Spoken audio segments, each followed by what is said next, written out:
Grimm, Grimm, Grimm, Grimm. Ich bin der Wilhelm Grimm, Grimm. Ich bin der Jakob Grimm, Grimm.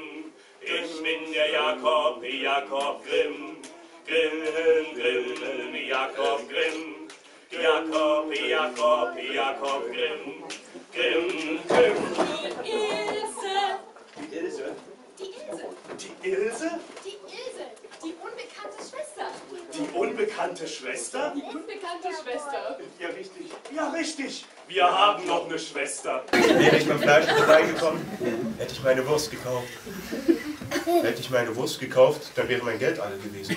Wäre mein Geld alle gewesen, dann hätte ich mir keine Arznei kaufen können. Hätte ich mir keine Arznei kaufen können, dann wäre mein Fuß nicht verheilt. Und wäre mein Fuß nicht verheilt, dann würde ich mein Lebtag lang hinken.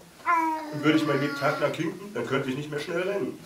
Und könnte ich nicht mehr schnell rennen, dann könnte ich das Rotkäppchen ja nie einholen, wenn es vor mir wegläuft.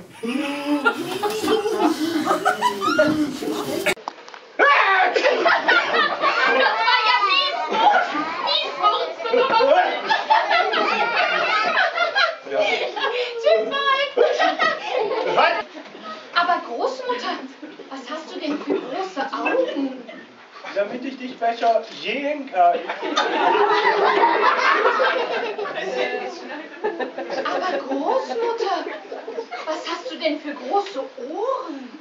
Damit ich dich besser hören kann. Nanu, wer schnarcht denn da so fürchterlich? Der Wolf? Nein, das ist sicherlich die Großmutter. Die hat bestimmt die ganze Flasche Wein auf einmal ausgetrunken. Nicht? Wirklich der Wolf? Oh. Großmutter? Gleich. Ja, Großmutter, gib mir deine Hand. Pfui, pfui, pfui. Wie muffig ist es in so einem Wolfsbauch. Großmutter, du bist gerettet. Oh, meine Perücke. Ha, so weit kommt's noch.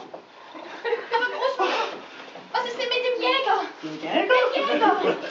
Der Jäger! Der Jäger! Jäger! Ich stecke fest. Was? Echt nur deswegen? Ich esse doch nun mal am liebsten Fleisch. Außerdem bin ich ein Wolf. Wir machen das nun mal so. Aber was machen wir jetzt mit dem Wolf? Ich meine, jetzt ist er ganz gefesselt. Ich weiß was, ihr habt bestimmt Vorschläge, oder was wir mit dem Wolf machen. Ich weiß Grimm, Grimm, Grimm, Grimm, Grimm, Grimm, Grimm, Grimm, Grimm, Grimm.